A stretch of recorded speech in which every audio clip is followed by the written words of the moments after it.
It's a game of arithmetic, not of power. You launch X number of drones that the interceptors cannot match. That's what Atmanirbharta is. What have you done in the last 11 years? You haven't even spoken to the people of India to tell us as to how Atmanirbhar you are. ये एक बड़ी दुखित कहानी है कि आप हमें बताते तक नहीं और फिर आप सबक भी नहीं सीखते। और हमारा तो देश को तो खतरा ज्यादा है क्योंकि एक तरफ पाकिस्तान है, दूसरी तरफ चीन है और दोनों चिंता नहीं की। हजारों युवाओं की मृत्यु हुई। एक एनजीओ की अगर मान ले तो इधर और साइड से 20,000 युवा मारे गए। कई पूरा जीवन दिव्यांग बन गए, अपाहिज बन गए, नर्क का जीवन जी रहे हैं और उनके तक विकास भी नहीं पहुंचा। मान्यवर, कौन जिम्मेदार है इसके लिए? क्या इस देश की सबसे बड़ी लोकतंत्र की पंचायत ने क्षीर नीर कर इस पर चिंतन नहीं करना चाहिए या अपने गढ़े गढ़ाई थियोरी लेकर घूमते रहना चाहिए? मैं बाद में बताता हूं कि नक्सलवाद का मूल कारण विकास की डिमांड नहीं है, एक आइडियोलॉजी है। जिस आइडियोलॉजी को अपने राष्ट्रपति पद का चुनाव जीतने के लिए 1970 से इंदिरा जी ने स्वीकार कर लिया, ये वामपंथी विचारधारा के कारण नक्सलवाद फैला। मान्यवर, प्रधानमंत्री मनमोहन सिंह जी ने पूरे देश के सामने स्वीकारा था कि कश्मीर और नॉर्थ ईस्ट की तुलना में भी देश की आंतरिक सुरक्षा की सबसे बड़ी समस्या हथियारी माओवादी।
They are about our stories hidden in years of sacrifice.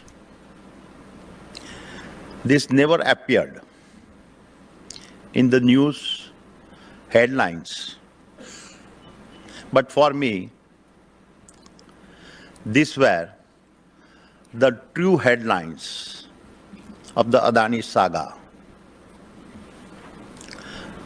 Mundra,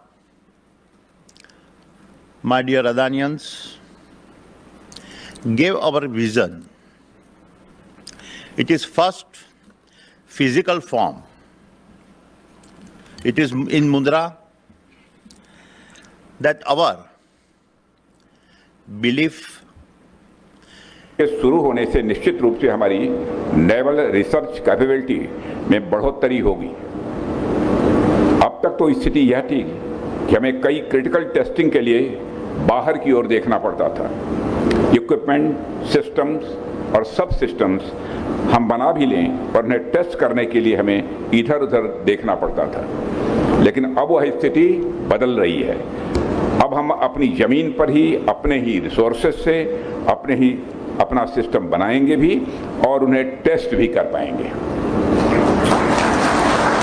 साथियों, जब मैं आप लोगों के बीच आया तो मुझे आप सबके काम करने के तरीके के बारे में बहुत ही नज़दीक से देखने और समझने का अवसर मिला है।